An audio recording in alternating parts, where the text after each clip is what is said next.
Hi, this is Fred Neiman of Hanlon Neiman, a Central New Jersey law firm practicing estate planning and elder law in all 21 counties of our state. What happens if a loved one does not have a last will or a trust and has assets that could be at risk? Does a power of attorney or guardian have the legal authority to change beneficiary designations without the knowledge and or consent of the principal?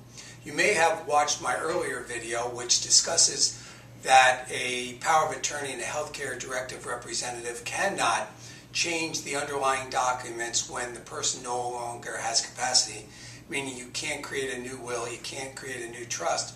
But can a representative under a power of attorney or a guardianship change beneficiary designations to make sure that the asset goes to the person that was intended by the now incapacitated family member? The short answer is yes, but.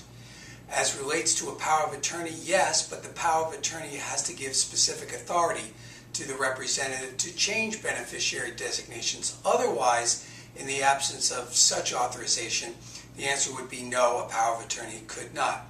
As relates to guardianship, could the guardian change beneficiary designations?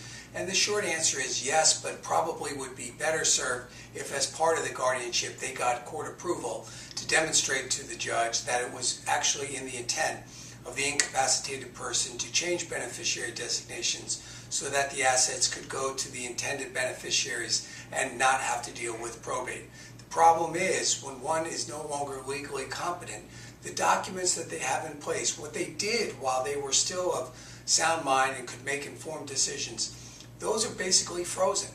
And in the absence of something else which allows future representatives to do things on their behalf, the bottom line is you would have to go to court and get a guardianship to specifically obtain approval from a judge to do the things that you know is in the best interest of that person or based on what they told you during their good years, what they wanted to happen to their estate.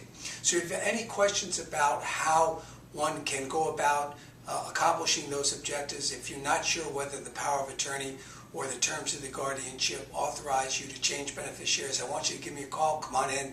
We'll go over it. We'll see if we can come up with some solutions.